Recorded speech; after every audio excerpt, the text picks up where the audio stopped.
Welcome to another episode of the Harder to Breathe podcast. I'm your host, Ryan Dusick. I was the founding drummer of Maroon 5, but I'm now a registered therapist, author, and mental health advocate. With me, as always, is my co-host, Duck Maillard. How you doing today, Duck? Well, today we're a little singed around the edges, a little hard to breathe. For those of you around the world who aren't in LA, you know that we are in the midst of some unprecedented wildfires in LA, and so Ryan and I are a little on edge. Is that a good way to put it? I would say on edge is a good way to describe it. It sounds kind of funny to use the name of the show, but I think it's apropos. Oh, that's true. Yeah. Hard to breathe, literally, figuratively. I was a little torn. It's like in the midst of this, what do you do? Should we put everything on hold? Should we take another break and just kind of focus on making sure, we're safe, and we'll know if there's a warning coming our way or anything like that. Right now, we're ultimately, we had a conversation like, let's just get on camera and talk about what we're feeling and what's going on. And so I feel like for me, this is a place of solace. This is a good place to kind of like decompress and talk about this, and hopefully we can expedite it and get it out quicker than we do usually. And for those, like I said, who aren't in LA, Ryan and I are. They're the two main fires that are happening right now in Los Angeles are the Palisades fire, which obviously everyone is aware of, has just absolutely devastated that part of Los Angeles, and then we're surrounded kind of on the east side by the Pasadena fire, and there was a time when there was one up north and one also in Hollywood. So we're kind of surrounded by wildfires, and it's a really scary thing to. You've lived here your whole life. I've lived here for 20 years. But and wildfires are just sort of a part of living in LA. It gets very dry here in the summer. The winds start to kick up. A power line goes down, et cetera, et cetera. But just to have it, every 6 hours, a new fire has popped up. A new fire has popped up, and the air quality is very poor. My wife has breathing issues, and so it's everything is kind of, we're all on high alert of are we in danger? How's our breathing? Our pets? There's a lot to consider, and I know compared to the people who have lost their homes and stuff, we're still in good shape, but it still doesn't change the anxiety level that me and my family are feeling, and that I'm sure anybody else who's in the LA region is feeling. Feel like we're stretched very thin, like we're not getting a lot of sleep. That first night when the winds kicked up, we have a lot of trees around our house. We were terrified that a tree was going to fall on our house, so we all slept in the family room, kind of away from the edges of the house. And so it's been 3 or 4 days of that kind of constantly on, like I've had too much coffee, and I'm just worried about the safety of my family and my neighbors and my fellow Los Angelinos. So it's a lot to deal with. It is. And, like you said, I've lived in LA my whole life. This is my city, and it's heartbreaking to see the neighborhoods that I've known my whole life just going up in flames. And I spent countless Passovers and Yom Kippurs at our very, very close family friend's house in the Palisades growing up. A lot of the kids I went to school with in high school lived in that area. Just a beautiful neighborhood, just a wonderful, like the dream, the paradise of Southern California, you imagine, and it's just gone. And, there's another one in Calabasas closer to me on this side of the valley now. And hopefully they have that one more contained. It looks like they have that more contained, and the one in Hollywood, which was closer to my parents, where my parents live. Right. So it's, it's just... You can imagine, even if you're not from LA and wherever you're from, there's different threats, bigger threats these days in our lives than in the past. And that's the other part of it that's hard, just trying to be honest about my feelings. Well, before I get into my feelings, I want to ask you, what are you feeling? Like, what emotions? I can imagine, but like, what is the driving emotion? What is the main emotion? What are the secondary emotions? Well, there's emotion, and then there's also the intellectual side. We've talked about the way I like to deal with issues, as I like to kind of intellectualize them. And that's the hardest part for me, is the lack of control. There have been wildfires in the past, and I go, okay, I know where that is, I know where it's headed, and okay, we're safe. But like I said, that feeling of there constantly being wildfires popping up in new locations. We're getting these alerts on our phones, which some are in error, which is a little terrifying, that oh, sorry, we didn't mean to tell you to evacuate, but there's a really loud alarm. And so it's very kind of, it's difficult to wrap my logical brain around I want to have a plan for my family. I want to be the voice of reason and the calm, because, you know, we've talked about this. My wife in a crisis gets a little high strung, and I'm trying to be the you know, evening influence. And so it's difficult to do that when I can't say with certainty, we're fine. Like, there's no fire here, because I don't know where the next fire is. So that's that part.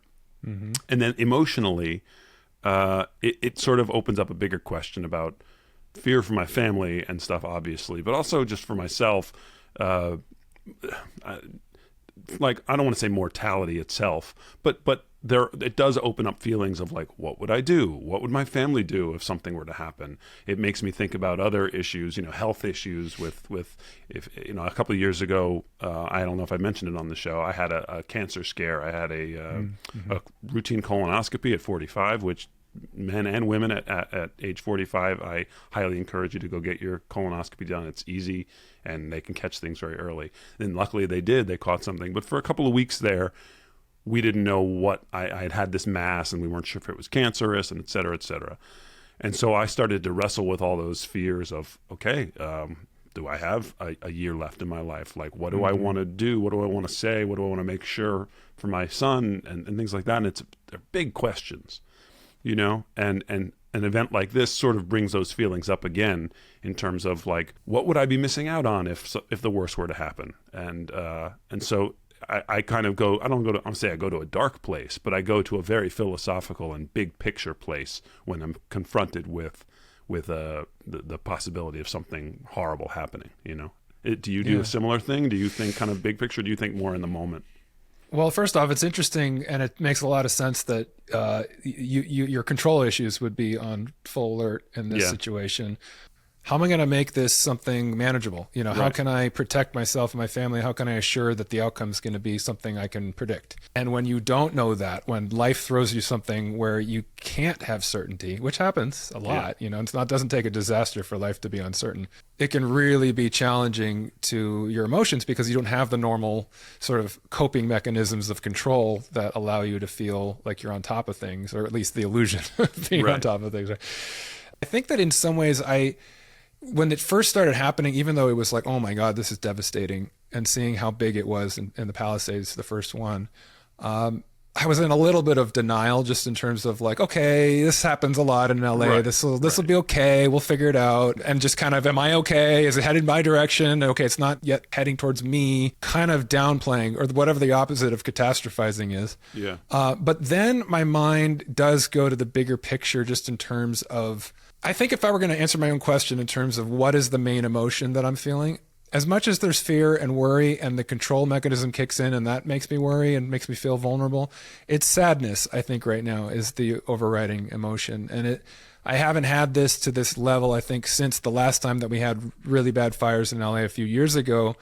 And I wrote about this in my book because it was an important enough moment in my life to reflect on, you know, no matter how much work you've done on yourself, no matter how much you've overcome challenges come up in life that can trigger those things and can send you into a place of vulnerability. And that's when you really are tested in terms of your coping skills or your resilience, and how much you've been able to find ways to work through that. For me, it was, you know, I think it was 2020. Yeah, it was 2020 because it was in the middle of an election. There was a lot that was uncertain about the future. And then this huge fire was very close to me, that one. And it was literally walking out on my front porch and looking at the hills around me, and they were on fire, and the sky was orange, and there was just soot like raining down on me. And it felt like I was literally in hell. And it wasn't just, I'm afraid for my life right now in this moment. I knew, like, I can get out of here if it starts shifting this direction. I actually that was the first time I ever had my car packed up, which I do. If you notice, there's no guitar or bass behind me. Yeah. I have no amp, my one valuable, sort of valuable amp. You know, I've packed up my car the other night, and that's the second time I've done it now. The feeling that comes on is like, I'm sad for the state of the world. I've seen an outpouring of compassion, an outpouring of care, and a lot of people wanting to raise funds and resources and offering places for people to go. And that's wonderful to see. You see the goodness in humanity in moments like this. But then you also see things where people are immediately going to blaming, to politicizing, and even like conspiracy theories about. And look, I'm not taking a stance as to whether somebody is an arsonist starting these fires or not. I don't know. Maybe that's possible. But the fact that we even have to think about that, like, is that what's happening? Is somebody that evil? It makes me sad. It makes me really sad about even just like how cynical we have to be, or we are at this point in history, and how can we combat that? That's kind of where I'm at. It's like, look, I think I'll be okay. Well, if the fire were next door, I can get out of here. And financially, you know, all this stuff that's a threat now in terms of insurance, it's all very concerning, worrying. But we'll figure it out. You know, life goes on. We'll try to figure out. But the thing is, like, what is the mindset that we're going to carry with us? What kind of quality of life can we have if we continue to live in this dark place? And how do we fight against that? Yeah. And that's the difficult thing, is that when you want to be positive, you want to be proactive, you want to be supportive. And there is this sort of side voice of like, do I have to concern myself with all this bullshit? And the answer is no. I think there's no way we can get on with our lives and be supportive and be there for our friends and family, and also be like, but, you know, they are kind of, you know, suspicious. Like, I just don't think there's room, at least in my brain, for that. But yeah, it is a sad sort of, it's just another thing that we shouldn't have to deal with in a time like this. Like, everybody should be 100% focused on helping and supporting, and the fact that there's this 10%, 20%, whatever it is, that's also got to be, you've got to create space for this sort of like political argument or environmental argument, which is just, it's, you know, in a car crash, you're not worrying about, I'm going to blame the car company for this. Like, no, you want to make sure your family's okay. Right. So it is. Yeah, I understand that sadness. You know, I think, not to paraphrase the Mr. Rogers line of look for the helpers and stuff, but it is a pretty nice thing to focus on, I think. You know, all my friends from the East Coast reaching out, people who don't understand LA geography are like, where are you? And you have to explain, I'm okay for now, but it's nice to know that, you know, people think about you and people offer, and we've offered up, you know, we have some space here at our house. We've offered to some friends who've had to move and things. And then of course we might have to say, sorry, we all have to move, you know, but it puts things in perspective a little bit in terms of, you know, 4 days ago, I was worried about a dumb audition, or I was, you know, mad at my son for one of 100 things. And now we're literally worrying about our home and our family and our life. And not that it's a good thing, but it does put things back into perspective in terms of what's important. If there's a positive to take from it, it's that we keep the things that we really cherish close to us, and make sure our friends and our families are well. And then all the other stuff is, you know, replaceable. Well, that has been the interesting thing in that moment when you decide, okay, well, I have to prepare, at least to whatever extent I can. What do I take? It does put things into perspective almost immediately. It's like, well, what really matters and what doesn't? And obviously, first and foremost, our musical instruments. Oh, sorry. First and foremost. Before life and limb. My telly is right here, ready My to go. My vintage jazz bass is the number one. No, but it is like, okay, well, when do you start thinking about practical things? Like, well, this thing has some value. Do I need that? You know, do I need something that has value? I mean, am I going to have access to and obviously, first and foremost, you're thinking, am my loved ones, are my pets safe? That's number one. You realize life is the most precious thing. And then it's like, okay, well, what can't I replace? You know, what are the things that I would be devastated if I lost? I mean, because look, if you lose money, that sucks. But you can make more money if you, you know, live long enough and have the, you know, the privilege of having an able body to work. You can make more money, but you can't replace things that are one of a kind or that are special to you. Yeah. So it is a weird shift that happens in your mentality almost instantaneously when you hit that moment of like, oh, okay, in a moment's notice, I might have to get out of here. What am I going to do to prepare for that? So yeah, it's tough. But you know, it's also thinking about, you know, I'm sure there's a lot of people talking about thoughts and prayers and talking about compassion. And this show is obviously mental health themed. Yeah.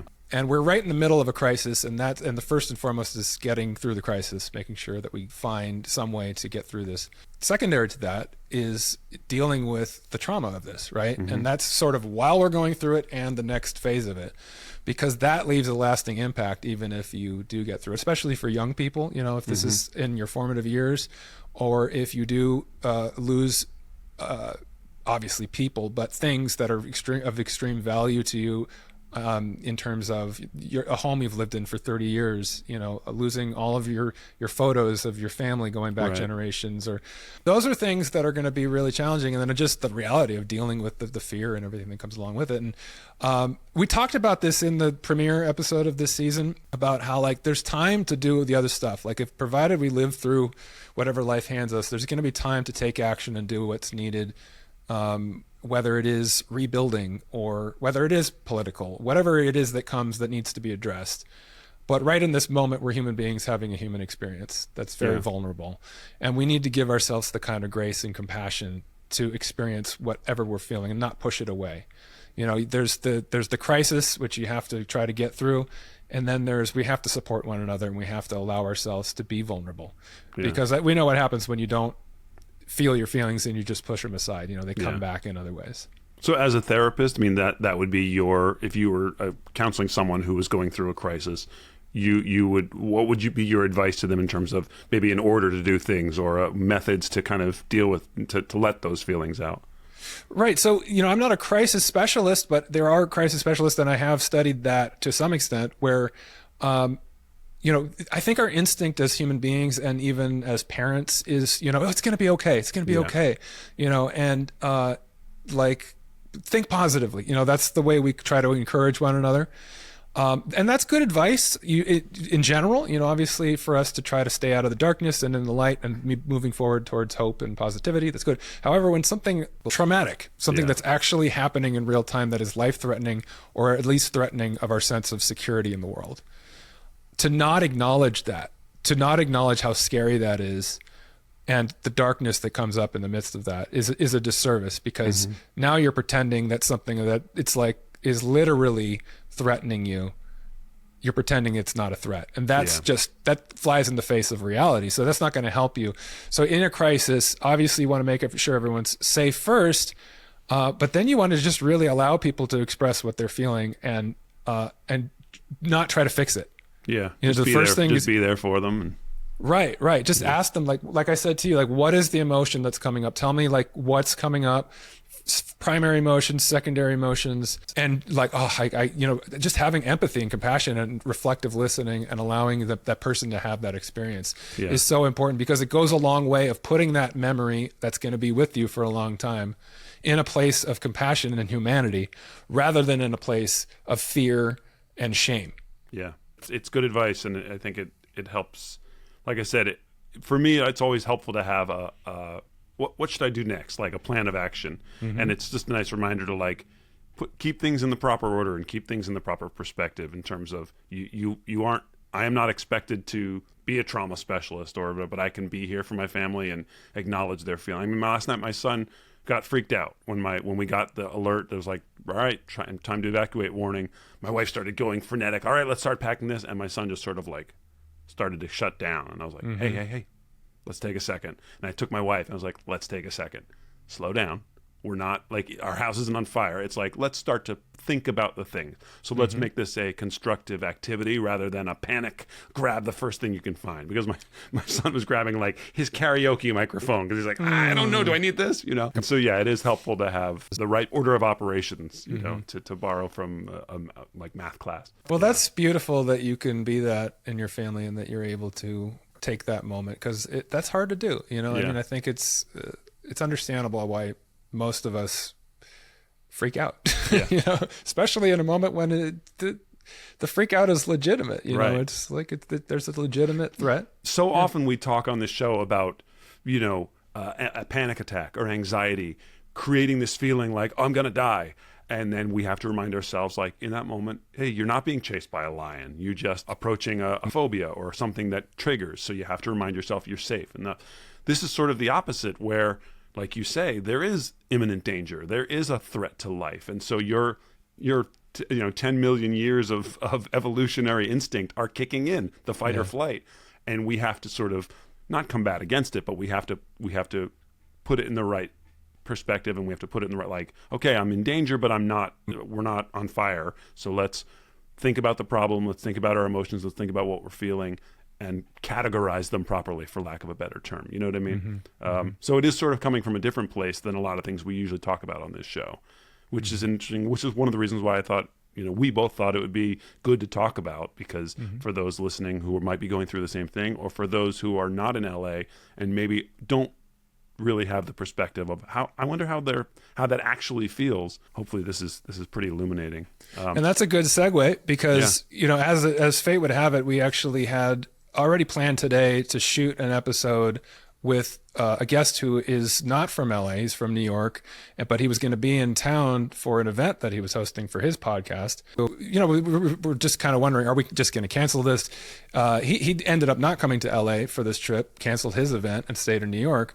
But I was on the phone with him yesterday morning, and we're just talking about this, and it's like, well, maybe we should just get online and shoot this episode right in this moment and just see what comes of it, because again, we're having a human experience, and that's what we need, is for people to, hopefully we can provide a little bit of continuity and just something familiar for people that are in the midst of this. But also just, I think that's what people are wanting when they look to these conversations, is to connect with a real human experience. So this guest, David Manheim, is a really interesting guy. He's got a podcast called the Dopey podcast, which is a very successful, one of the most successful podcasts in the addiction recovery arena. It comes at this stuff from a very different angle than we do. He's self-admittedly a hardcore IV junkie, I think he would call himself, in recovery.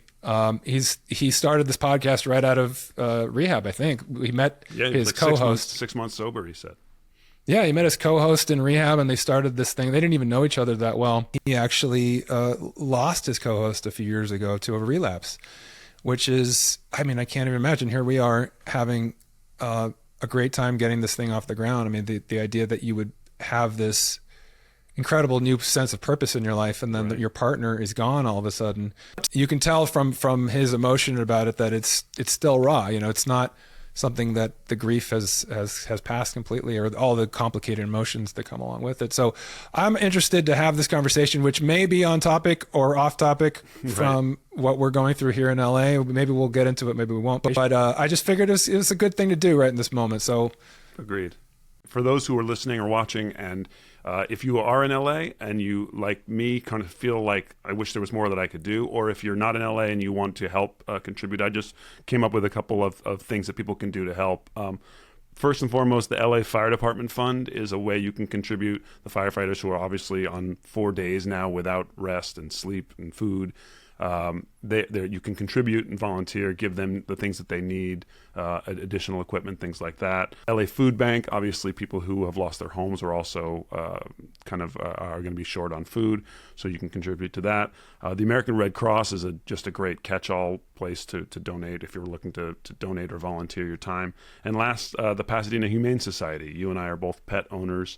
We know what it would be like to not be able to care for our pets. A lot of people who have had to go to a shelter or go to a hotel, they weren't able to take their pets, and their pets are being boarded at some of those humane societies. So you can give and support our four-legged friends who are also affected by this. So just some ways that listeners can help if you guys are kind of struggling, for feeling helpless and want something to do. Those are some avenues you can go down.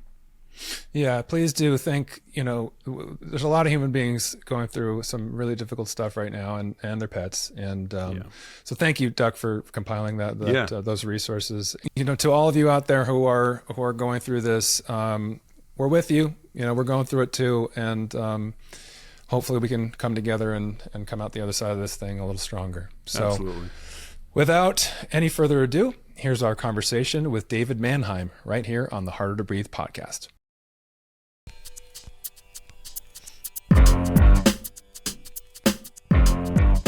David Manheim, welcome to Harder to Breathe. Thank you. How you guys doing?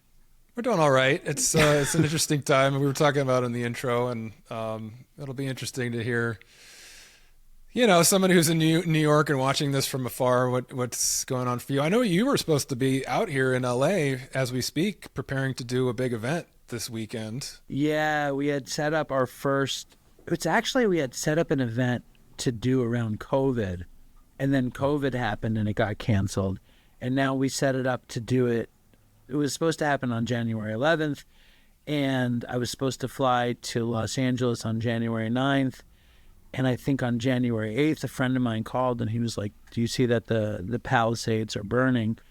And I said, no, it's okay, because the Palisades to me are in New Jersey. And I was like, that's very far away from Los Angeles. But then as it turned out, it was not in New Jersey, and it wasn't just the Palisades. And as the flight date got closer and closer, it became more and more obvious that we shouldn't do an event there, for all sorts of reasons. The most important reason being nobody should risk their health coming out to a Dopey event.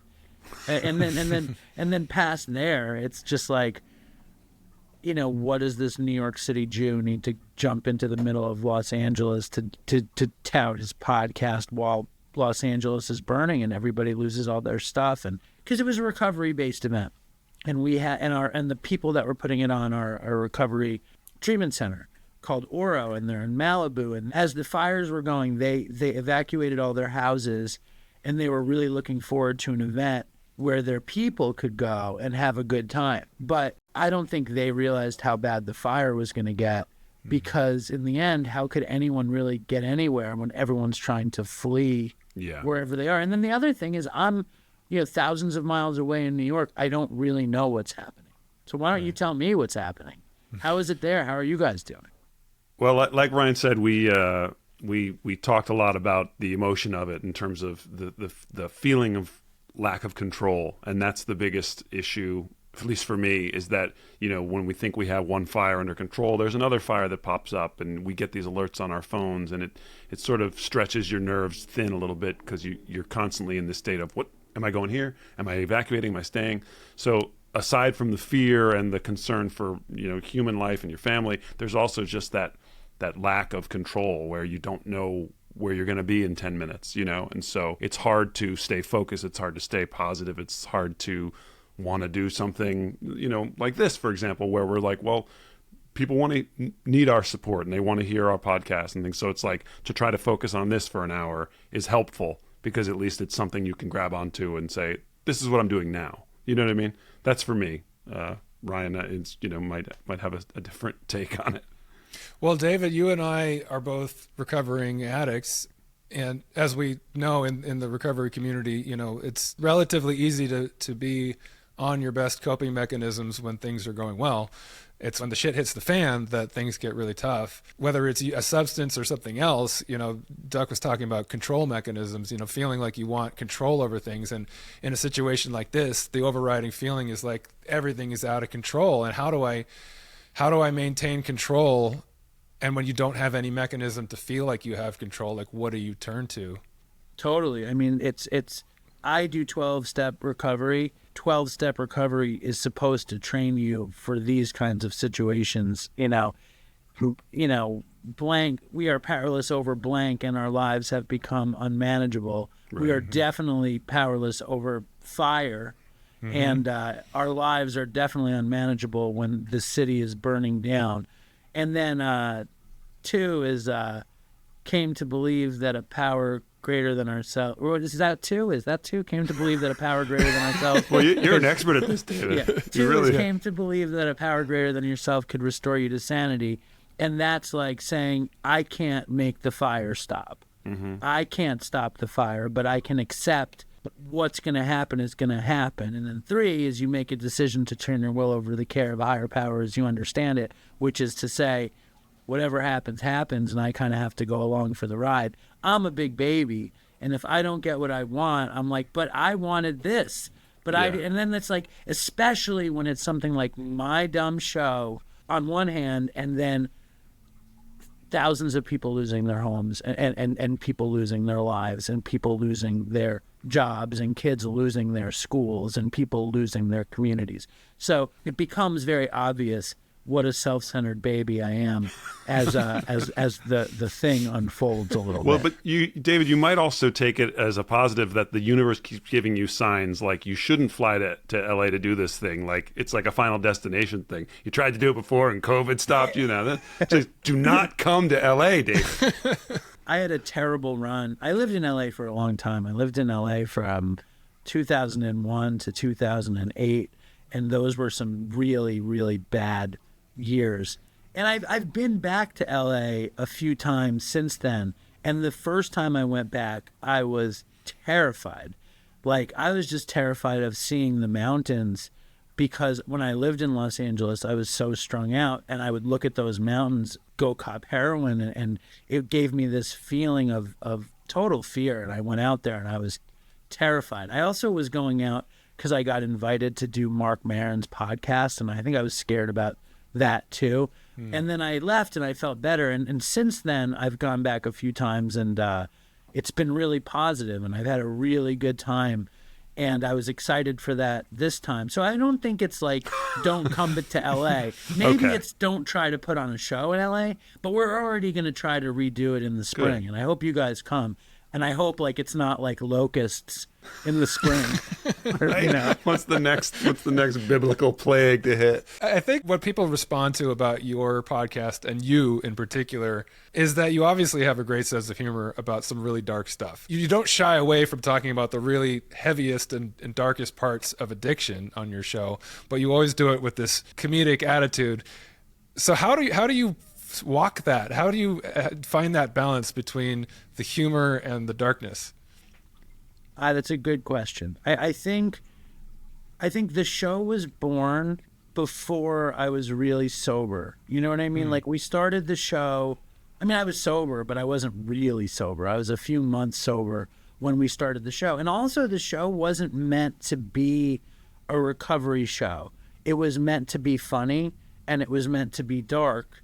And it was all really patterned after the Howard Stern show, when Artie Lang was on the Howard Stern show. When Artie Lang was on the Howard Stern show, he would tell these ridiculous stories about his using, and anybody who's an addict might tell stories about their using like that. Yeah. But it wasn't like, and nobody had a platform like Howard and Artie, and I was always a huge Howard Stern fan.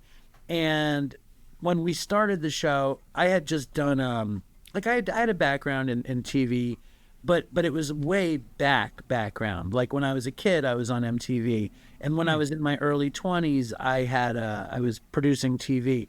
But my career was like 3 years long, and then I got strung out on heroin, and I barely worked for 15 years or something. So by the time we started Dopey, I hadn't really been in professional production at all. I was working at a deli. I was working at Katz's Deli. And I still work at Katz's Deli. But Wow. I had made a web series there called The Last Jewish Waiter, about a waiter who hates waiting tables, and he wants to have a talk show. So he tries to put on a talk show while he waits tables. And my friend Chris was like, that's really funny. I want to do something funny with you. And I was like, okay, well, you have really crazy drug stories. Why don't we get together and make a podcast about like the craziest stuff we had done? And he's like, what's a podcast? And I'm like, I don't know. Let's figure it out. And that's how we started. So like, I think the easiest answer to the question was, all it was trying to be was dark and funny. It was really how do we mix recovery into the dark and funny? That was the harder part.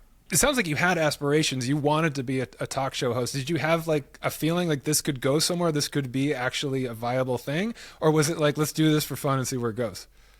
I think it was both. I think the two of us were like crazy people. So it was very much like, this whole thing is nothing. No one listens to it. Nobody cares.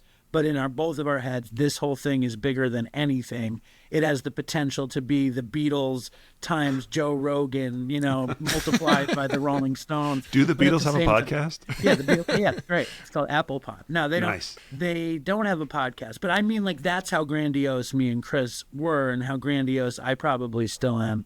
Like, on one hand, it's like, nobody listens to this stupid show. But on the other hand, it's like, this show is going to be the biggest thing in the world. And I think it's a classic addict thing, like what is it, the egomaniac with the inferiority complex. Right. And that was the thing, that was like, so I think we had both. It was, I still have both. Even though I know lots of people listen to the show, I still feel as though nobody listens to the show. And even though I know sometimes the show is really good, I feel like the show is pretty stupid. But I think that there is a freedom to that approach, in that you're not making it for what you think people want to hear. You're not saying the things you think people need to hear in terms of recovery and support. You're telling your story your way, and people respond to it. It's like the MST3K guys who were like, we never worried about if people were going to get the joke. We wrote the joke, and we knew that the people who needed to get it would get it, and that's all we worried about. And it's so, I think there's a freedom to letting go and saying, this might be absolute shit, but it's making us laugh, so we're going to do it. And that stuff like that, that authenticity often finds an audience.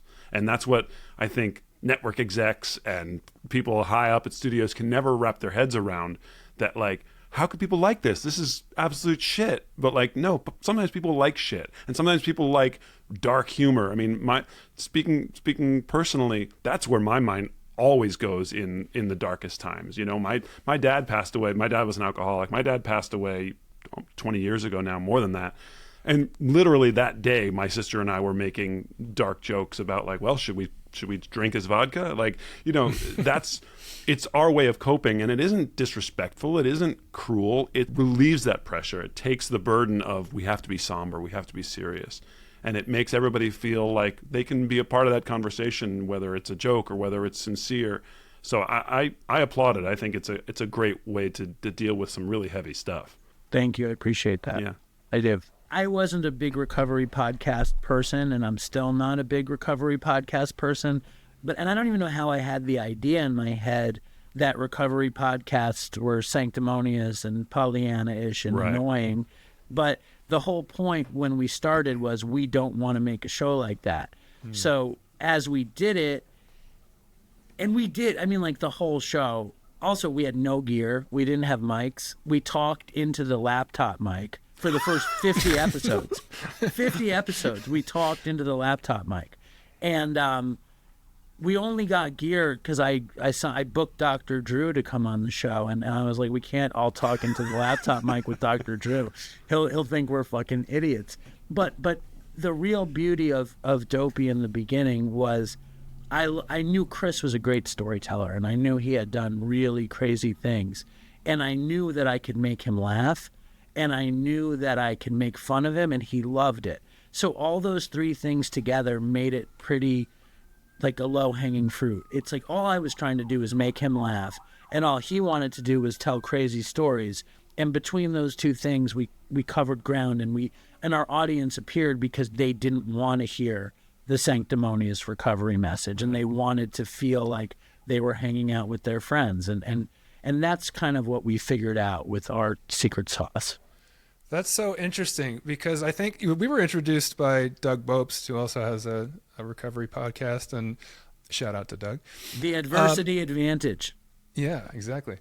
And I think when I first kind of started acclimating myself to your story and your show, I was thinking, okay, well, this is a concerted effort to meet addicts where they're at, rather than kind of preaching from the side of recovery, which you hear so often. Like, let's talk about what it's really like to be in the trenches and tell war stories. It sounds like this was much more of just a pure, it wasn't like, we're going to reach out, we're going to connect with people in that way. It was like when you hear comedians say, it's like, was this a political thing? Are you trying to change people's minds? It's like, no, I'm trying to make people laugh.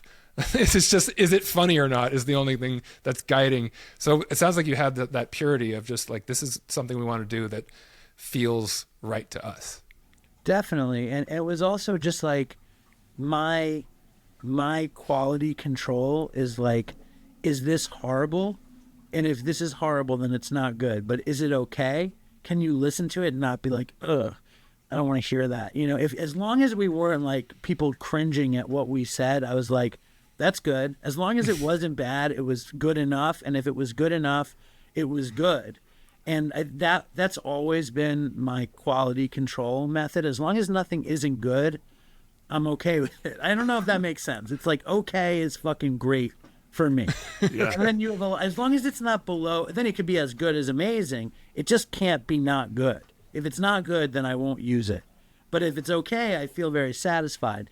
And I think with in the old days, we didn't know what we were doing, and we would literally. Chris lived in Great Barrington, Massachusetts, and I lived in Manhattan in New York City, and he would come down once a month, and we'd order like Vietnamese food and go to the supermarket and buy a bunch of chocolate and sit around and record 4 episodes a night. And then at like 2 a.m, he'd drive back. And then for the months, we would put out one of those episodes a week. And we did that. We did that for 142 episodes. And they got funnier. They got less funny. We had some celebrity guests who weren't that famous. We had some celebrity guests that were a little bit famous, and we had some friends come over, and we made fun of them, and they made fun of us, and it was just a real fun, stupid time. It was very much like a punk rock band or something. Yeah. Do you still go to a lot of meetings, to a lot of A or NA meetings? Yeah. Yes, I do. Because you can feel that energy in the storytelling sometimes, in terms of, and I'll be honest, like for me, that made it difficult for me when I was kind of sober curious before I got clean. And I was an alcoholic. I was not using heroin or things like that. There was, for me, a real barrier in terms of feeling connected to AA because of some of those stories that I would hear. And maybe part of that is just my defensiveness as an addict, of trying to find a way how this doesn't apply to me. But I would go to the first time I checked into rehab, it was around 2011. And I, was in a place called the Pasadena Recovery Center. You might know it from Celebrity Rehab with Dr. Drew. PRC. Yeah, PRC. And this was in the death rattle of the PRC. This was after its prime. But, every night we had AA or NA meetings there. People would come in, bring the meetings there on site. And all of the stories were, essentially junkie stories or terrible, terrible things that happen, or people, prostituting themselves for a hit, or selling, stealing cars and selling them for. And I was like, I can't relate to this at all. Like, I'm just this alcoholic sad sack. I'm not living on the street, but I'm just not feeling like my best self. I just need to get my life together. And I think for years, like when I would go to meetings, when I was sober curious, it was hard for me to get connected for that reason. And I think any addict will tell you, you got to find your people, you got to find your space that feels relevant to you. I'm just wondering, like, is this a space for people that, because I imagine if somebody if somebody's been to those places and they went to my home group and they heard a bunch of people from the west side of LA talking about their alcoholic problems, and they have been using crystal meth and stealing cars or doing whatever, they're not going to relate to me and my group. So is this a space that is on some level trying to connect to people that otherwise might feel rejected? Or is it just, you're just doing what you're doing and talk about what you're talking about? Well, I think the easiest answer is we're just doing what we're doing. But then it changed as we started to get people listening, because we would get people listening. And like the first episode, Chris tells a story about being in a blackout. Chris was like an IV heroin, coke user, but he always said he was an alcoholic first. And he was in an alcoholic blackout in Los Angeles trying to get Xanax, and he went to a veterinarian hospital in an alcohol-based blackout demanding Xanax for his cat that he didn't have. And when they refused him, he roughed up the tech at the veterinarian clinic, who called the police. The police sent a SWAT team, arrested Chris, and Chris went to prison for like a year. And Chris also came from a very wealthy family in Boston, and like the whole story is so shocking and doesn't really make any sense. And by the end of it, we're talking about drugs we had done and whatever kind of consequences we kind of had, but not in the sort of like, don't do this or make good decisions. But by the end of the first episode, it was not clear that we were even sober. And we had made this episode where it sounded like all we were doing was laughing about drugs. And one of us, I don't remember who, was like, wait a second, we should probably mention that we're actually sober. And from there, it was like, however, we would use the word dopey as an adjective, a verb, and a noun. And we'd be like, however dopey the episode is, we need to put recovery into it. But if it's too much recovery, we need to bring the dopey. And then Chris took it even a step further, and he said, we rope-a-dope people in with the debauchery. We lure you in with the debauchery so you find the recovery. We heard from a lot of IV addicts, but we also heard from a lot of alcoholics. And sometimes alcoholics would say, I can't relate to the stuff they did, but I can relate to the feelings. And more than that, we love the vibe.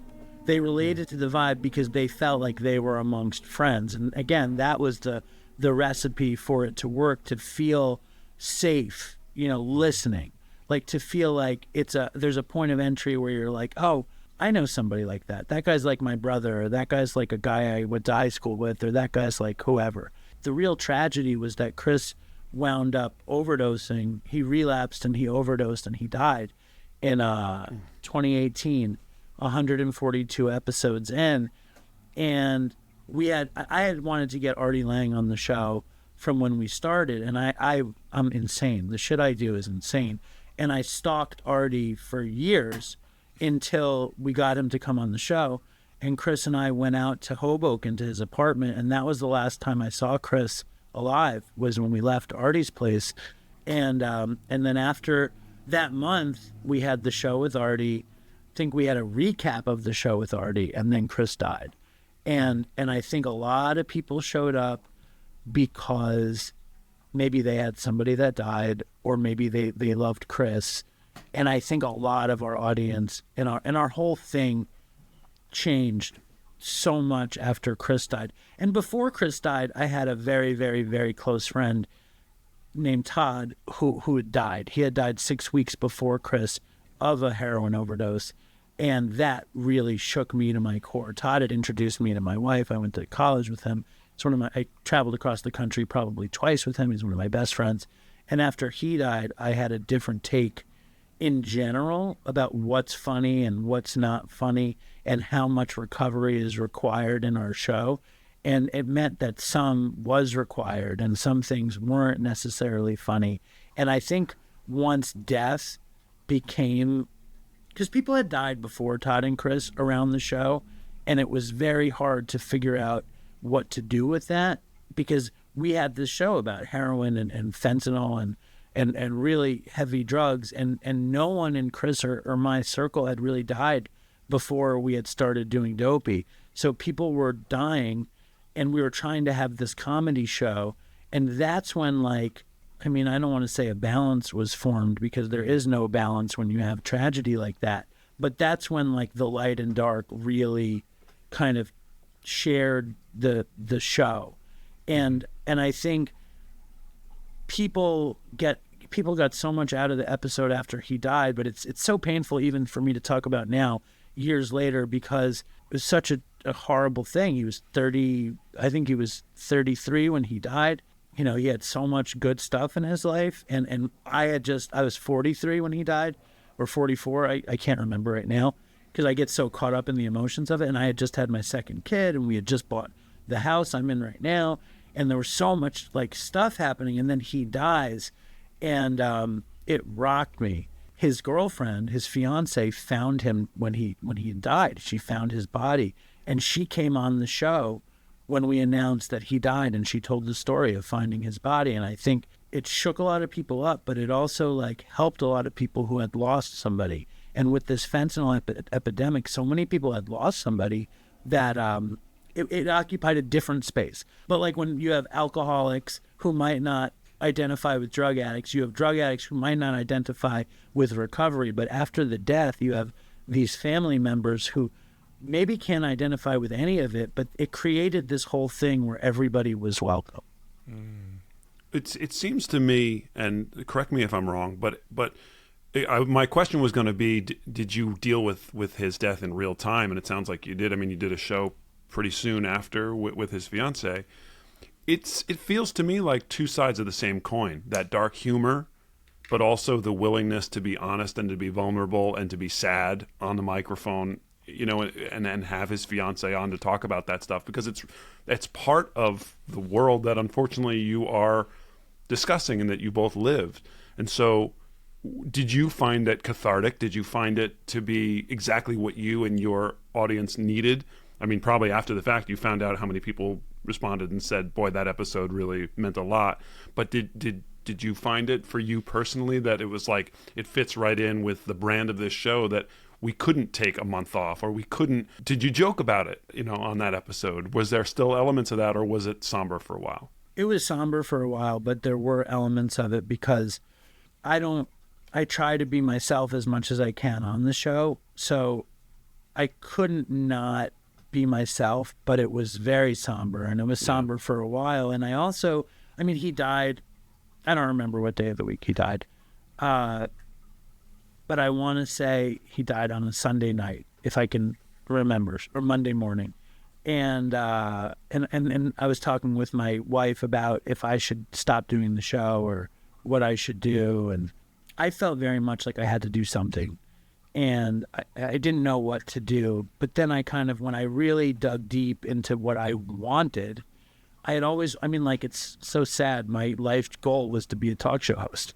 So I had that. I was a talk show host. I had a talk show. I had an audience. And the audience loved Chris. And Chris died. And how could I not tell the audience what had happened? And initially I was like, I'm just going to do a 10-minute show and explain what happened and be done. But that didn't seem right. And I was like, I don't want to do that. And then when his fiance agreed to come on, we just did a show about it. It was probably a little less than an hour.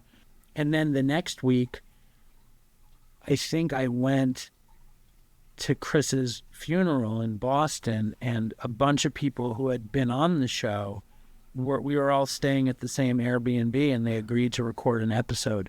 And we did an episode with Chris's old friends, remembering Chris, together with like 5 people. And it was funny, and it was sad. And then the week after, I was like, I bet I could get Dr. Drew. Chris had been treated by Dr. Drew, probably at PRC, you know, and Bob Forrest. And I got Bob and Dr. Drew to come on. And then I was like, I didn't want to give up the show, but I didn't really know how to make the show. So I think the show was a lot more somber for a long time. And every year I do 2 episodes about Chris's death. I do a show on his birthday, and I do a show on the day he died. We call it Christmas, but we spell it, you know, CHRISMISS. And we have somebody on remembering something about him, and it becomes more challenging as the years go on. But and then I play clips of old shows with him on those days. So like in every episode, I mean, when we started the show, like we called the audience Dopey Nation, but it was like a joke. And I was like, you know, like I was doing my fake preacher, and I was like, stay strong, Dopey Nation. And I would say that, and that became the end of the show. And then Chris, I guess, when he was a kid, would say Toodles, because his friends called him, I don't know why, his friends called him Okie Doodles. So he would always say Toodles. And I always hated it. He would end every show with Toodles. And I hated it. And every time he said Toodles, I would say, you don't have to say Toodles. And then after he died, I would say Toodles for Chris, because I never wanted to say Toodles. And so to this day, I say it on every episode. Everybody calls in and says it. It's like part of the DNA of the show. How do you feel when you say that? Does it bring up, because I just listened to your most recent episode, and at the very end, when you said that, I like got a little bit choked up, because I was like, wow, it's been years, and he's still there with them. Like, he's carrying his partner through this experience of still doing this show. And I don't know if I felt anything in your voice or if it was just my own stuff going on, but how do you feel when you say that every time? Is he there with you, or what does it conjure? You know, I can't say that I feel like he's here, but every time I do it, I think of him. And like I like if you look at any of our social media, it all says Dave and Chris. I think I had to change the Instagram so I could get it verified, but I have everything as Dave and Chris, and I'm like a loyal kind of person. It's just like the way I am. I'm nostalgic and loyal, and I feel very strongly that it was his show, and it will always be his show, and his death was so defining to the show that it's like there is no Dopey without him.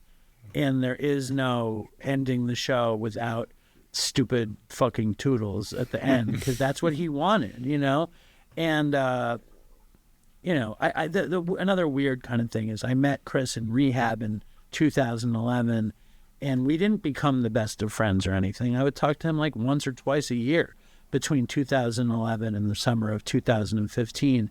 And I got sober in the summer of 2015, and he got sober maybe a year before that. And he was a great resource to my recovery, and that was the beginning of Dopey, was in that period. And from, I would say, the summer of 2015 to the day he died, I talked to Chris every day, and I got to know him, but it was a very short amount of time. If you add that all up, it was 3 years. And now I've been doing the show, you know, for sure, whatever, 6 years more. So I've done the show twice as long without him as I did with him. So sometimes I feel like, how well did I even know him? You know, like what really was that? But at the same time, in the universe of Dopey, in the doposphere, if you will, it's Chris's show. You know what I mean? As much as it's not more Chris's than mine, but it was as much Chris's as mine, 100%. You know, the grieving process is so complicated and challenging for anyone to go through, regardless of what the situation was. And oftentimes it's when it's a more complicated relationship that the grieving process is more difficult. Doing it on the show, talking about it on the show, was that helpful for you to walk through the grieving process? I know for me, like, because I wrote a book finally 10 years after my grieving process was not about a person. It was about my career as a musician and my identity wrapped up with that, and all the denial that I was going through, escaping and avoiding with drinking. And when I finally got sober, I wrote a book about my experience, which was very helpful for me to find closure in terms of all of the very complicated feelings and the anger and the resentment and the depression and everything that came from that grief. So was doing the show, was that a therapeutic thing for you? Was it helpful to walk through the complicated emotions that came from the loss of Chris, or was it just something you were doing that was an outgrowth? I think it's both. I think like the biggest thing I've learned, number one, I don't know. Like I don't know the answer. Like I know that was my choice. Like the way I dealt with his death was through making the show. I went back to therapy for a minute. It didn't really help me. Don't tell BetterHelp.com. It really didn't help me with my process of. They're not a sponsor yet. Okay, so we don't have to kiss don't their ass. Ever mention. Never repeat this. What I really did, I wound up getting a new sponsor in AA, and he said to me that in your recovery you have to step over dead bodies, and I said, you're not going to be my sponsor anymore, and I was like, I'm not working with you, and then but at the same time, like in that little window of me and Chris doing Dopey, we had kind of stopped going to meetings. You know, I mean, like he relapsed. He was engaged. He's working a few jobs. He was getting his PhD in psychology. He was like doing incredible, except he wasn't going to meetings and he wound up relapsing. I wasn't going to meetings and I was not working a really great program. I wasn't musing or doing anything particularly bad, but I wasn't working a great program. When he died, I was so fucked up that I was like, I got to get back to program. And I found a different sponsor, and I think anything you do when you have program, it's way easier to do it. And then I think then the other thing is, forget program. I think anything that you're struggling with, if you have anything that you're into and you have something that you're going to participate in, it makes whatever you're dealing with much easier. So like for me, that was the show. And I really threw myself into the show. And I think that helped the grieving process, maybe even more than actually grieving on the show. I think it was the the practice of the show. A lot of times when as I've said, I'm not an alcoholic or an addict, but I did struggle with anxiety. And for me, when my anxiety flares, for lack of a better word, I feel sick. I feel nauseous. I feel anxious.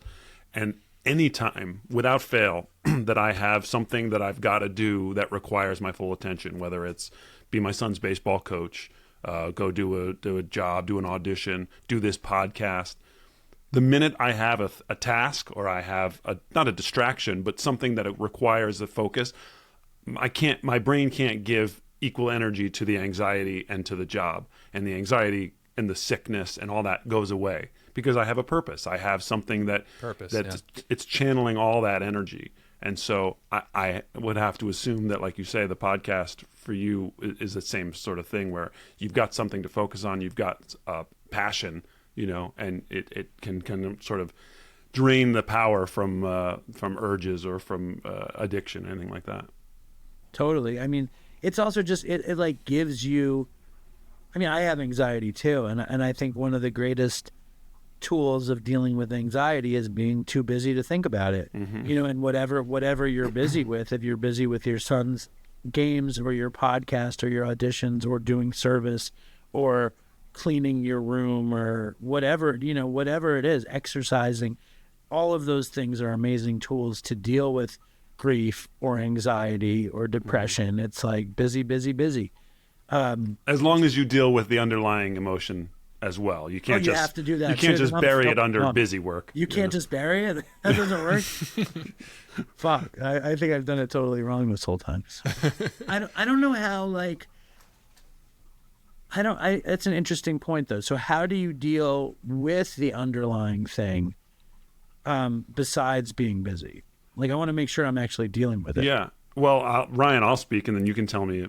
For me, it's it's sort of like how you guys said, all the stuff that you learn in recovery is training for moments like this. I said that. Okay. That about Sorry, that David. Was Sorry. That was me. But it's true. It's like you do the work when the stress level is low. So then, it's like a fighter pilot who learns all the maneuvers, and then you get into an actual dogfight, and that instinct kicks in. I'd like to think that the work that I've done to deal with that anxiety in those moments when I'm not feeling that way can kick in when I suddenly am going, okay, I wake up and I have this pit in my stomach and I don't know why. And then I can go through a checklist in my mind. I go, all right, what do I have on the horizon today? I've got an audition that's stressing me out. My son is this, that, and I can kind of check those boxes off and deal with them one at a time or deal with them collectively with a cleansing breath or, whatever it is. So I feel like the training kicks in, like I'm a CIA assassin, and I can go in and knock off each of the symptoms one by one because I've done the work. Sometimes it's too much, and I can't. It's like I get overwhelmed by it, and a cleansing breath isn't enough. But at least for me, being able to sort of take a step back and go, all right, what am I dealing with? Why am I feeling this way? I know it's not real. I know I'm not actually sick, because that's what it was initially. I used to think I have stomach cancer. Everything's stomach cancer. You know what I mean? Like I've got a pain in my stomach and I feel like I'm going to throw up. I must be dying. And I'm not a hypochondriac, but that was sort of the way my brain refused to accept that it might actually be, emotion and anxiety that I have to deal with. It was just a physical ailment. And I kept saying, I just wish some doctor would find out what was wrong with me so I could take a breath and go, well, at least I know it's stomach cancer, And the reality was that it was just all my shit that I had to deal with, like all of us do, with my mom and my family and my upbringing and my own insecurities. And once I started to tackle those things, the stomach pains dissipated and the nausea dissipated, and they still come back, but I know how to deal with them. So that's my answer. Ryan, I would, what's your take on it? Well, you guys raised a really important and interesting question about how do you know when the things you're doing to cope are actually dealing with the underlying issues as opposed to just escaping or adding another way of piling on and burying the underlying issue. Because to me, purpose and meaning start and end with connection. And connection to me is what we talk about in 12 steps, addiction is a spiritual disease, right? And I think what you're describing in terms of your anxiety is the same thing. It's a disconnection. So to me, spiritual health has to do with connection, being connected to something that is meaningful and purposeful to us. And that can be different for every person. Mm-hmm. Now, if you're investing yourself in something other than your addiction or your anxiety that gets you out of that, that's great. But you're right, it may just be another ism, right? It might be workaholism. It might be chasing success or fame or, love or, adulation, whatever. And therefore, it's better. It's an improvement over the previous coping style. It might lead to better outcomes. You might actually have some success. You might do some things that don't kill you. However, you're still not dealing with the underlying issue. So I think there's a process that has to happen somewhere along the way where you're checking in with what is it that actually fills me up at my core, not just what's another coping style, what's another defense mechanism.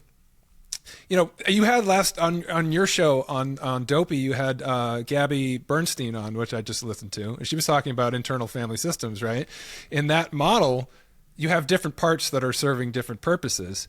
And it may be that you've gotten rid of, the addict part running the show all the time, but now you're in your manager part all the time, who's just trying to keep things under control all the time and has real control issues, or is trying to achieve to feel like you have things under your control. And it's like, that's still not your core self, but your core self is capable of emerging and taking over as long as you allow it to have space and you allow yourself to move out or unburden those parts of those protector parts of running the show all the time. So it's really getting to know what's at your core. Like, what is my value system? What do I actually care about? What is actually most meaningful and purposeful to me? Not my ego, because it might be meaningful to me to be successful for my ego or to have a lot of people know who I am and appreciate me and validate me for my ego. But is that really who I am at my core, or is that just another reaction to feeling insecure or feeling anxious? So there's really only one way to do that, and that's with self-compassion, getting to know yourself and understand your own insecurities and allow those defenses to fall away and allow the self to emerge. It's interesting, though. It's like, it seems like you have a better grasp on internal family systems than I do. And it's like, what are you really trying to get right at your, like what am I really trying to accomplish? Like, I really don't know.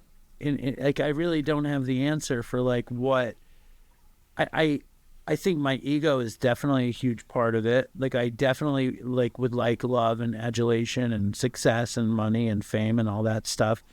And then if I don't get that, right, because we didn't get that, me and Chris didn't make anything on the show for 142 episodes. And then the adulation was minimal, to say the least. There was a tiny bit of adulation, but it wasn't a lot. I think, is fun a core motivator? Is that enough? Sure. Like, does that live on the chart? Is there a chart? Can you send it to me? Well, it's different for everyone. No, but fun sounds like it's coming from a place of an inner child, a healthy inner child, not a wounded inner child. The part of you that is seeking just organic, natural connection, joy, and feeling uplifted. Fun is something that I have to try really hard at this point in my life to tap into. It's a challenge because it used to be an innocent pursuit. It's just like, well, you just want to go play with your friends. You just want to go throw a ball around. It's fun. And now it's like, well, I have to go do that to escape the heaviness of the world. I have to go do that because every day I'm a therapist, so I'm dealing with people's problems every day. And as we were talking about in our intro, it's like when the shit hits the fan and the world seems like it's hard to have hope. On fire. Yeah, it's literally on fire. It's like, okay, fun. How do you have fun? It's like I have to try to foster fun in the midst of that. I think if you have an impulse to have fun, if you're a part of you that's emerging, and that's kind of what Duck and I are doing with this show too. As much as we have a serious intent to try to help people or to connect with people in a meaningful way, it really does begin and end. And you can disagree with me if you want, Duck, but I think we just want to do this because it feels enjoyable to us. Yeah. Am I wrong? Yeah. Well, no, it's funny, David, when we brought up fun as a core tenet, and we giggled for a second, but while you were talking, while Ryan was talking, I was thinking about it too, and I chase that as well. And I think that's why I'm an actor. I'm 47, but I still want to play. I love going to baseball practice with my son, not because I want to sit there and fold my arms and go, get that bunt down, but because I love the end of practice when we scrimmage and I get to go out and play the outfield and I get to rob 11-year-olds of line drives. Like, it's fun. And I play video games, and there's a part of me that feels guilty that at 47 I still prioritize, I want to, spending that much on a PlayStation, but it's important to me, or buying, stuff for this podcast that is like, I love it. I'm a gearhead, and I just got new microphones, and it's like that stuff is enjoyable to me, and it was sort of a revelation moment when you said that, chasing fun, of like, why is that something that I should apologize for, something I should be ashamed of, that I should aspire to sit in an office with a tie? If that's not my core value, if I'm not driven by crunching numbers, then why shouldn't I embrace and celebrate that desire to stay young at heart and to play sports and to ride my skateboard still? I mean, my knees are shot, but I still want to skate. You know what I mean? Like, so I agree 100%, Ryan. Like, I got into this because I was a fan of podcasts. I love podcasts, and the idea of being able to do one is like, oh, that's so cool. I now I'm going to have the same gear that, oh, I love it. You know what I mean? So absolutely. I think fun should absolutely be at the top of the list if that's something that's really important to you. But I think it's cool also what Ryan said, that fun is very much a conduit to connection. Mm-hmm. And I don't think about that because I'm self-centered. I think about me having fun, but it's 99% of the time me having fun with somebody else. Yeah. It's rarely just me having fun by myself. So it is that connection. It's just the way it's framed. There was a really, really classic Jerry Garcia quote that I always think about. And Jerry Garcia was like a fun guy. Like he lived for fun. Nothing else meant anything to him except fun. And when he was, and this story is not going to be useful, by the way. This is not going to be a poignant story. Thanks for the warning. That's the Disclaimer. warning on the story. Yeah. So in 1968 or something, the Grateful Dead are touring around California, and I think they moved to Los Angeles. And Owsley, the guy who made all their acid, gets them a place, and he makes them all eat just meat. No vegetables, no carbs. They all just eat meat, and he has a meat locker full of all this meat. And they go to they play a party at Watts in Los Angeles, and they go to that Watts Tower thing, mm-hmm. and they're all eating LSD and hanging out at the Watts Tower, and they're like, they're talking about the artist who had made the Watts Tower, and the artist that had made the Watts Tower had made it so powerfully strong that Los Angeles had tried to remove it, but it wasn't easy to remove, and they were like, fuck it, we're just going to leave it.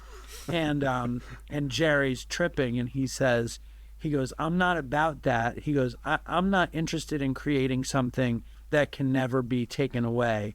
I'm just about having fun, and am I having fun doing this thing? And of course, the irony is that what Jerry did, having fun, could never be taken away. He just framed it he just didn't want his ego to be a part of it. But ultimately, like, his mission for fun became this, ridiculous legacy that people wear his shit without even knowing anything about it. But also, like, in his fun seeking obviously didn't help him in the end. Well, but sure. it's an interesting story, it ties back to what I was saying before about, his goal and staying true to what he wanted to do created this thing that is a touchstone for millions of people, and that is it resonates and will resonate in perpetuity. But he wasn't trying to write a commercial song that, well, this will stick around, and staying true to that, his heart is what made it relevant and what made it beautiful and perfect. In the same way that, you not trying to make a show that is a recovery podcast, it made it the ultimate recovery podcast. You know what I mean? So there is so much to be said for staying true to yourself and not trying to follow a trend or not trying to be what somebody wants you to be. And eventually the people that need to find it will find it. Nice. I appreciate that. So David, when you say fun, when that comes to mind, and you're talking about how that is maybe a driving impulse behind what you do. What are you referring to exactly? You're talking about doing the show? Is that it? Or is there other things in mind that you're driving towards that sound fun to you? What conjures the word fun for you? Fun for me is there's so much fun to be had, the production and making the show. I have so much fun.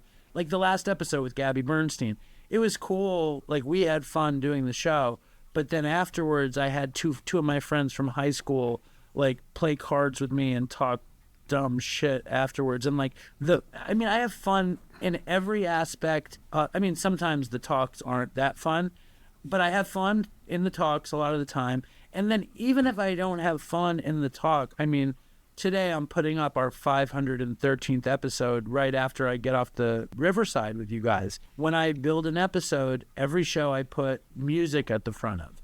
And the music is I probably have 7 different original Dopey songs that I kind of scroll between, but I put them on and I add a little something and I think to myself, I just love this.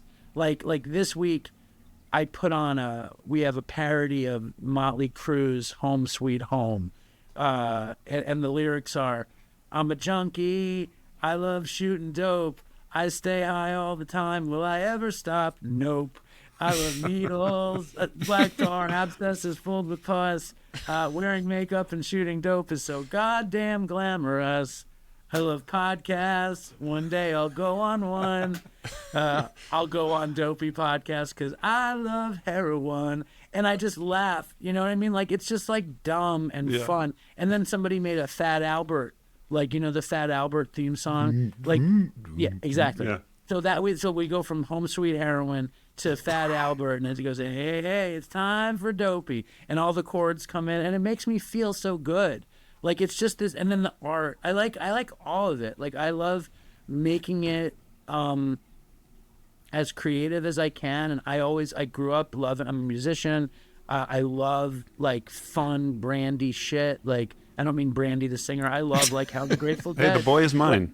Yeah, exactly. But I just like brandy stuff. Like people who do cool shit with their brands. I was an art history student. Like I like postmodern art, and I like putting as much shit into Dopey as I can, and it brings me joy and fun. Do you do it? What? Do you do it all yourself? Like, do you have a team, or do you like edit and record and market? I do most of it myself. I have a woman who does art for me, and the Dopey Nation, right? Dopey Nation sends me tons and tons of art.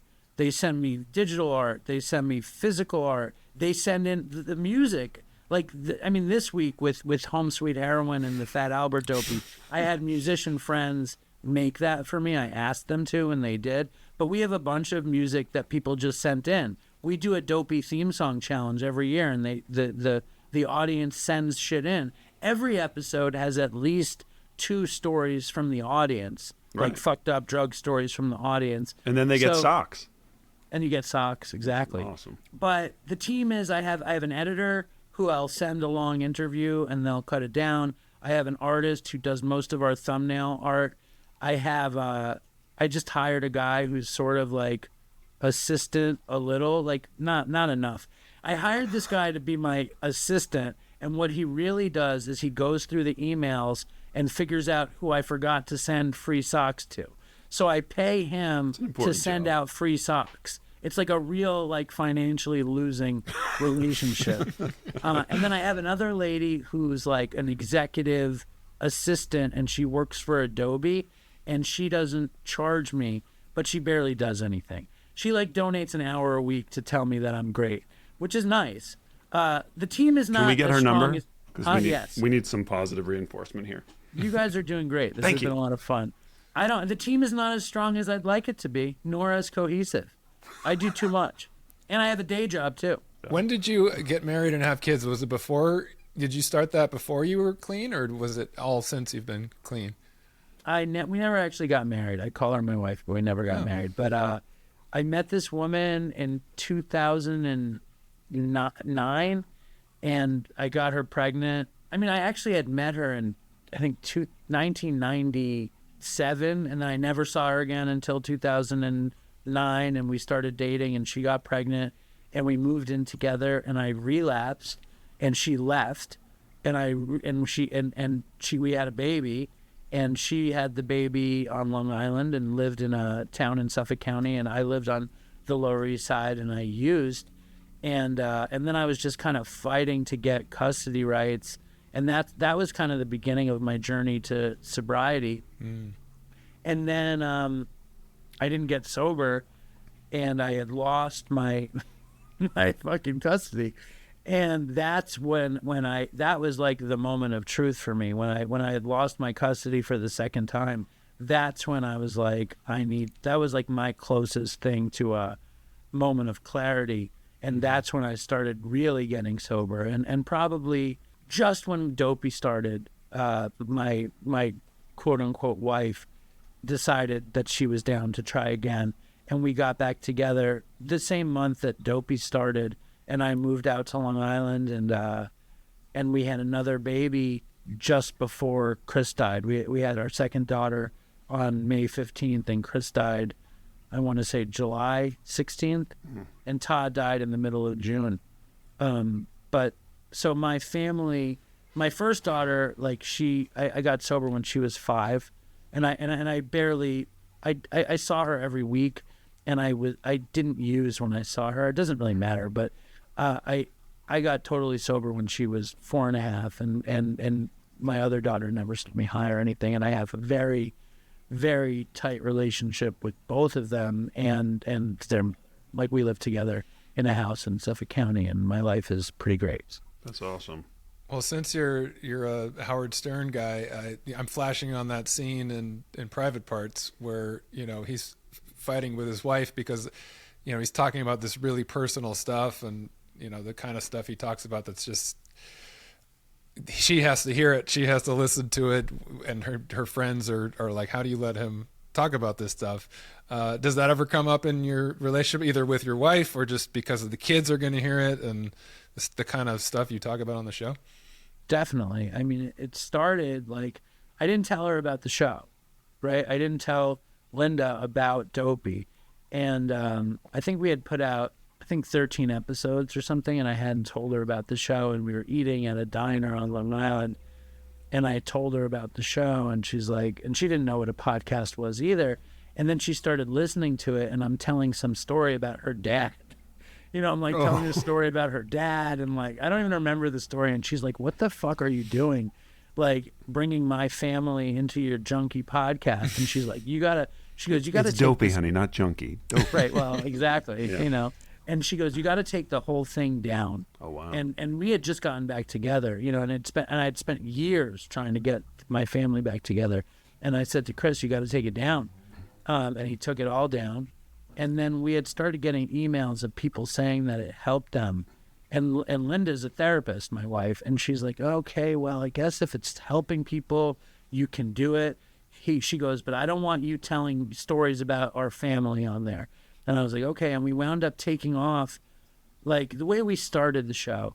Chris told the story of the first episode. I told the story of the second episode, and we went back and forth like that. And she goes, but you need to erase all of the stories that you told the story in. So if you look at our shows, there's Dopey 1, 3, 5, 7, 9, and then 13. And all those episodes, I mean, I think we found 2 and 4, but the rest of them are gone because Chris had them and we could not recover them. And then she just stopped listening. She just stopped caring. So I wound up telling every story. And the irony is she was very interested in the Gabby Bernstein episode. And that was the first episode she had heard in a long time. And she liked it. So that was good. Yeah, I ran into a similar thing recently. We've had that situation because I actually haven't talked about my personal life that much on the show. Duck has been a lot more forthright. I'm an open book. I'm an alcoholic. That's true. Yeah, I got nothing to hide. Well, my past is an open book. My current life has not always been an open book, but I do have people in my life that don't take too kindly to me talking about stuff that's going on in my life, and we have had to cut a few things for that reason, and it's curious to see how that works out because I get the sense that people start to get used to it over time, right? Or they just don't listen, like you said. Well, in the beginning, we had to take we were erasing shows right and left in the beginning. Like we took down like those first 5 even numbered shows or 6 even numbered shows. And then I had my sponsor listen to it, and he's like, "Oh my God, you can't say half the things that you're saying." So we took down 2 other episodes because like I was out. I was like, I had an episode where I was like talking shit about the people at my meeting. Like, just, I don't know what I was thinking. He's like, "You got to take that down." So that came down. And then I got really good at not saying stuff that I knew would ruffle feathers. And I trained myself to not say certain things. But then at some point, it just seemed like the people that were the cops stopped listening. So I just kind of say whatever I want now. And it hasn't really blown up in my face in a while. But I also think that I really trained myself to avoid saying any. Okay, I had a woman on the other day who was a Penthouse model in the 90s. She was the Penthouse Pet of the Year in 1992.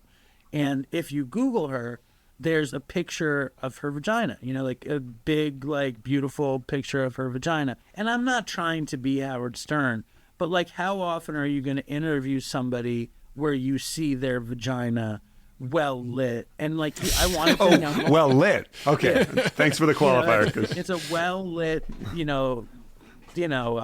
glistening vagina. And so I'm asking her There's about our sound it. clip. I'm asking her about it, and she's like, you know, she was having fun. She didn't get offended or anything. But I think I said, "How do they moisten it?" I like asked a bunch of dumb questions. I was like, "Do they use butter?" I was getting a little stupid with it. And my editor had quit. I had this woman editor who I loved. Gee, I wonder why. No, she quit before. The reason she quit is a fucking funny story too. Holy cow. But that story you might have to take off the show. Okay. But so I do all this dumb shtick about this woman's beautiful glistening vagina, and I sent it to a friend of mine, and I was like, "What do you think?" And she wrote back like, "You're cringe, you're gross, like you're giving 90s Stern vibes." And then I was like, okay. And like she had just broken up with her boyfriend. She was really angry. I was like, she can't be trusted with this. She's opinion. not the target audience. That's not the answer I want. So then I gave it to 2 other people, and they were both like, one of them was like, "No, it's great," and the other one was like, "Well, maybe you want to take out a little bit." So we took out a little bit. Just the butter. No, we bit. left the butter. Oh, okay. Because I figured it was funny. It was like really over the top. And then I heard, like, I got some messages about it. Like, it's very hard to get a message that you're gross. Like, to put out a show and then be like, "You're cringe and you're gross and, like, you shouldn't do that." And also we talk about her sexual trauma, and they're like, you know, "You're obviously mining her sexual trauma for entertainment." And I don't think that they were wrong. You know what I mean? Sometimes I don't know what to do in those situations. Like, because with trauma, everyone says if you hear something that you've been through, you feel better. But at the same time, I was totally like objectifying her trauma. And right. I mean, after the fact, the woman who was on the show, her name is Brandy Ledford, and she's very beautiful. She was on Baywatch and all, and she was like, "I loved being on your show." So like, I didn't feel that badly, but I did feel badly about offending women in the audience. And I did feel badly about, I mean, more than anything, I felt badly that I didn't come off cool, that I came off gross. Like, you never want to like come off gross. Yeah. But it's you know, it's a fine line. It's a thin line, right? Once you're buttering the vagina, you got you can't go back. There's no going back. Exactly. Just ask Marlon Brando. Exactly. Now put the butter on your fingers. I wanted to ask real quick. I know, Dave, you're already kind of past our hour here. I want to let you get to your editing. But I had a question that actually... My editing's done. Editing's okay. done. Just We're uploading. Good. Okay, good. Yeah. This Gabby Bernstein interview seems to have resonated with a lot of us because I listened to it too, and it brought up a question for me that I wanted to pose to both of you, and maybe this can be a bow that we can put on this. As someone who is not an addict or an alcoholic, the 12-step process to me, and this is me being honest, has always felt a little too woo-woo, new agey to me. And I wonder about people who sort of have that punk rock ethos of like, you know, you talked about the Cynic on that episode. You talked about how, David, you have an inside voice that's sort of like cynical about gurus and about people who say they can fix you and all that stuff. And I always wonder about, if I were an alcoholic, would I have the ability to let go enough that I could go, all right, I'm going to give myself over to this higher power, even if it isn't a god, if it's whatever it is, because there's a part of me that like feels like this is all corny and this is just bullshit semantics, and it's like, are you susceptible to being hypnotized at a stage show? It's like that thing, and I'm like, I could never be hypnotized because I know that shit's psychics are all bullshit. You know what I mean? Like all that stuff. Either of you, do you agree or understand that concept, and how do you reconcile, David, like you say, if you have like a punk rock ethos of like, fuck everything, this is all, and still allow yourself to sort of give yourself over to that lack of control and like, hey, I'm going to give this a try because nothing else has worked? Or what is that? Like, what is the thing about a 12-step process that someone who might be cynical or someone who might not have spirituality in their life, that it can still work for them? Right, you want to go first? You want me to go first? Guest goes first. Okay. I mean, I was at a meeting yesterday sharing, like, every time they say in my group, I know my higher power loves me more than anything. All I can think is God is a scam. Mm-hmm. And all I can think is God is a scam.com. And that's my new business, godisascam.com. And like, I grew up in a house with like Orthodox atheists. Yeah. You know what I mean? Like God is like, you're an idiot if you believe in God is like what my dad is probably right now sending hate emails to a church in Montana that says that dinosaurs were around with Jesus. Like, my dad doesn't stop with this shit. He's like a science teacher. And for me, like, it's really simple. It's like, when I got to Alcoholics Anonymous, I was so fucked. I was 41. I was not with my family. I had a waiter job. I subletted an apartment, and that was the best my life had been in years.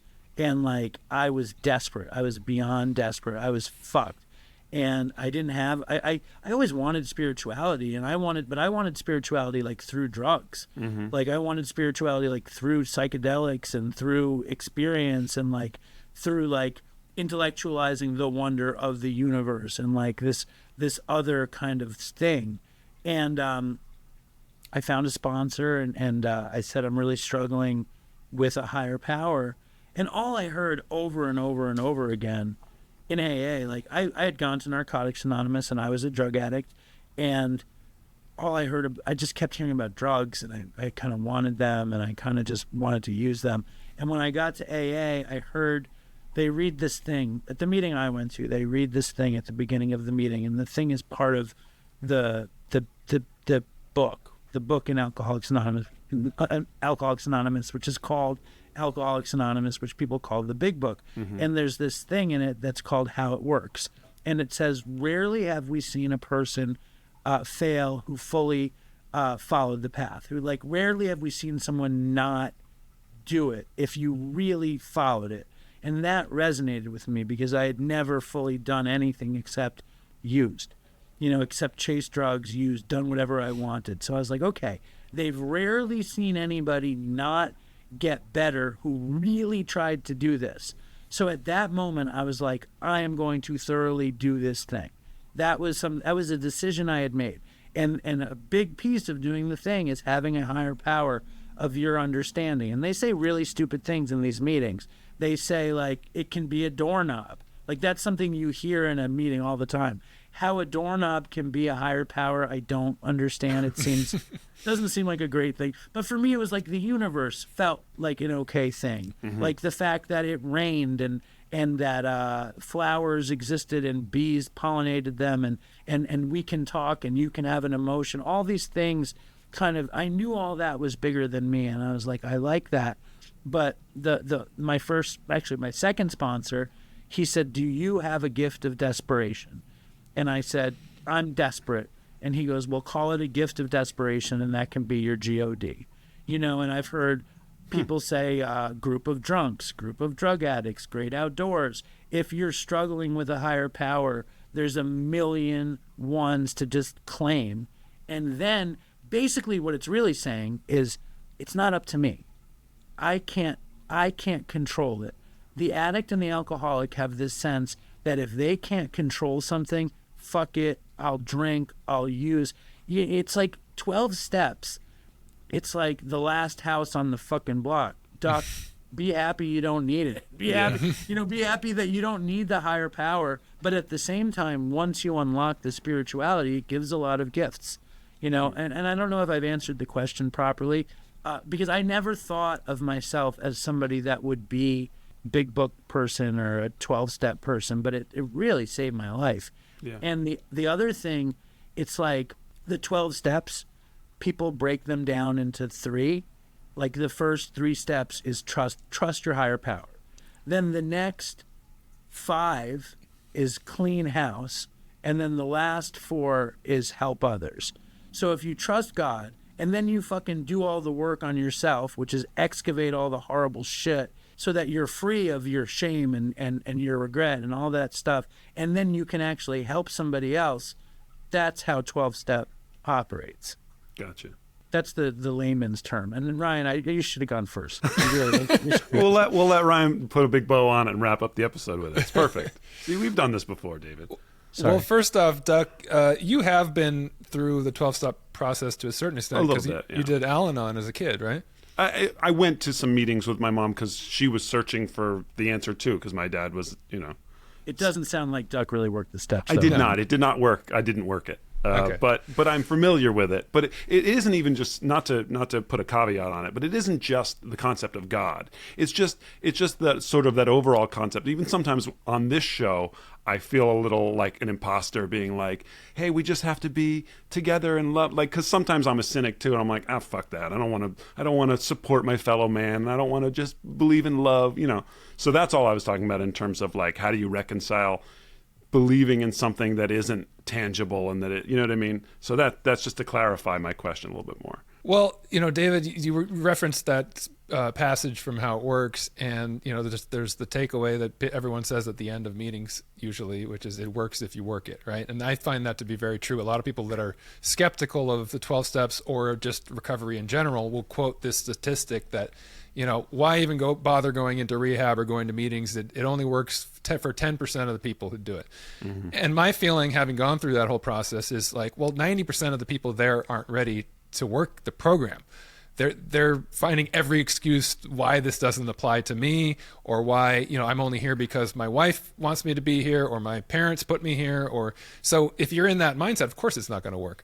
But if you work it, if you do have that gift of desperation, if you have hit that spiritual bottom where you have no other option, this is the only option left. It's death or it's recovery, and you are willing to commit yourself to that process, then it does work for you. Now, for me, I'm a cynic too, and I was very skeptical as I was talking earlier on. When I was going to my first meetings, I was not turned on by it. It did not draw me in. I didn't feel like these are my people. This is what I want. I was finding every reason why this doesn't apply to me. And my feeling now, having reached that place of desperation and needing that, and having reached out for help and using the 12 steps as well as a lot of other modalities as well, and then having gone back to school and studied psychology and mental health, understanding all the different theories and all the pathways that one can take towards mental health, all roads essentially lead to the same place. We're all trying to achieve the same thing, and you can define it in spiritual terms, you can define it in cognitive terms, in emotional terms, in relational terms, a lot of different ways we can think about what wellness looks like. But essentially, we're just trying to find balance, trying to find out how to function in a better way, how to have peace and clarity, and not be destructive, essentially, not be doing things that's getting in the way of us being able to be healthy and well. So to me, it doesn't matter whether it's the 12 steps or it's CBT or it's, traditional psychotherapy or it's a systems approach or internal family systems. The goal is essentially the same. It's what relates to you and your particular issues best, and the way in which you relate best. And for some people, that is the 12 steps. Some people walk into a room, it's like the gospel. The lights go on. They're like, this is what I've been missing my whole life. And more power to you if that's the case. That was not the case for me. It took me having to be desperate and going, okay, I'll accept this, even though there's a lot about it that I don't like. If it is the opposite for you, if it's right away, this is exactly what I need, grab a hold of that and take it as far as it can take you, because it's going to end up in a good place if you're in that mindset. If it's not, then find what it is that is going to work for you, because we're all different. We have different sensitivities, different temperaments, different proclivities. And for me, it was actually a combination of a lot of things, because I'm a cynic. I'm skeptical of things. I'm an overthinker. I'm an intellectualizer. So I needed things that I could understand from a scientific perspective. I needed things that addressed my overthinking mind, the cognitive element, but I also needed something bigger than myself. I needed something that got me out of this self-obsession and this control mechanism, which is this mind of trying to have understanding of everything. You can't understand everything. The world is not knowable. Meaning and purpose is not, a definitive thing across the board. It's something we have to discover for ourselves.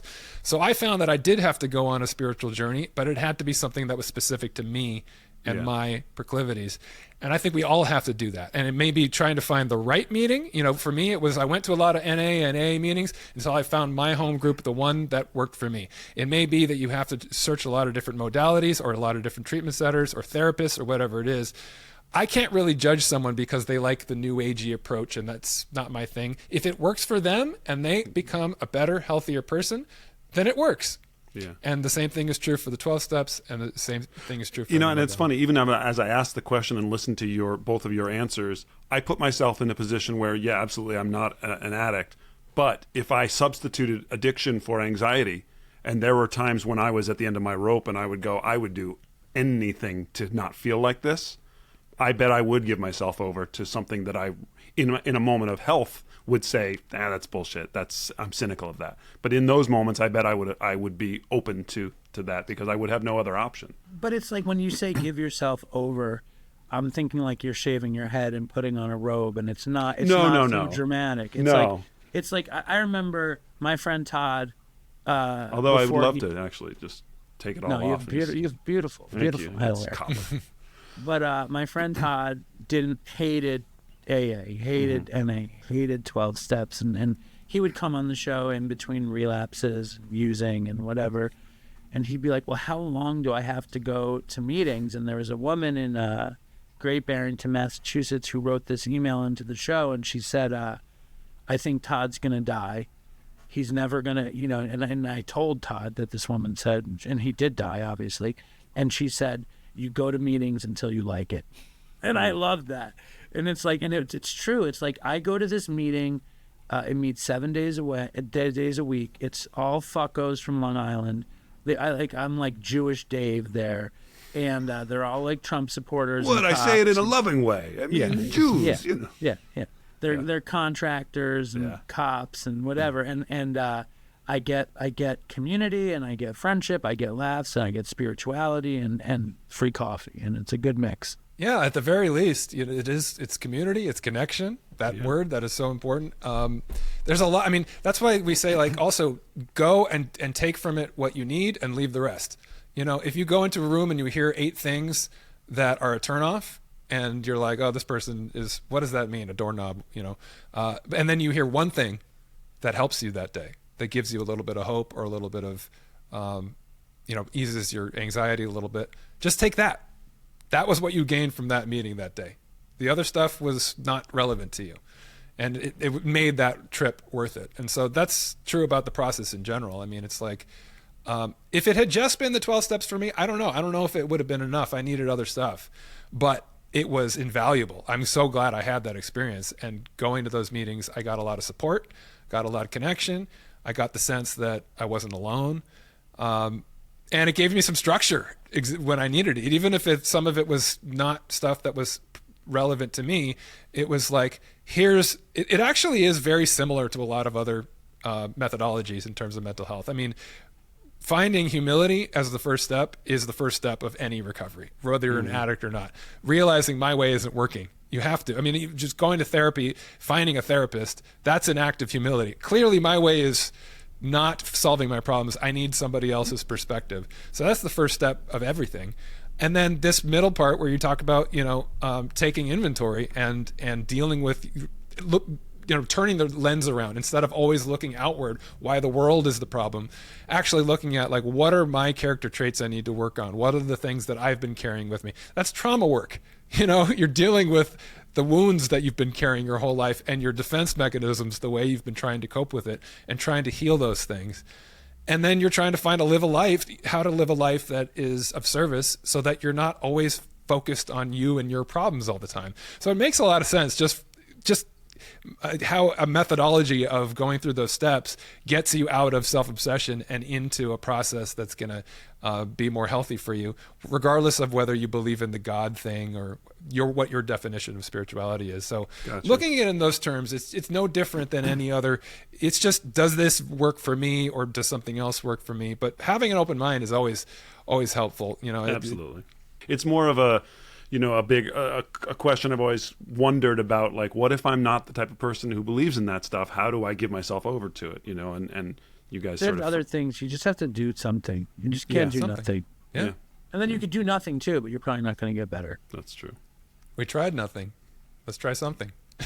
The classic Simpsons line is Ned Flanders, right? Ned Flanders grew up the son of two beatniks, and he's out of his mind because they never gave him any structure, and they send him to an insane asylum, and the doctor is sitting down with Ned Flanders' beatnik parents, and the beatnik parents say to the doctor, "We've tried nothing and we're all out of ideas, man."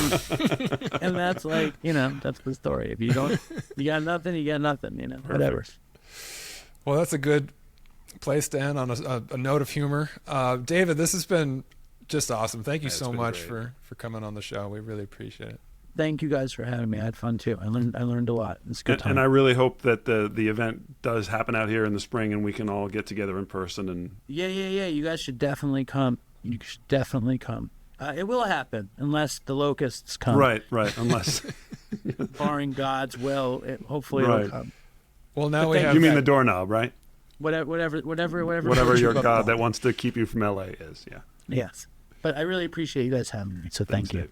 Yeah. Well, now we have something to look forward to, and we just want to reiterate, for those of you that are affected by the fires, that we're with you, and this is a tough time that we're all going through. So, thank you for choosing to tune in with us today, in the midst of all this. And if you missed those resources that Duck mentioned earlier, rewind and listen to them again, because we all could use a little bit of help right now. And that giving spirit, that spirit of service is so relevant in times like these. So thank you again to our guest, David Manheim, the Dopey podcast. Check that out as well. And thank you for tuning in to the Harder to Breathe podcast. We have new episodes every Tuesday. So keep listening, like, and subscribe. And we'll see you next time right here on the Harder to Breathe podcast. Toodles.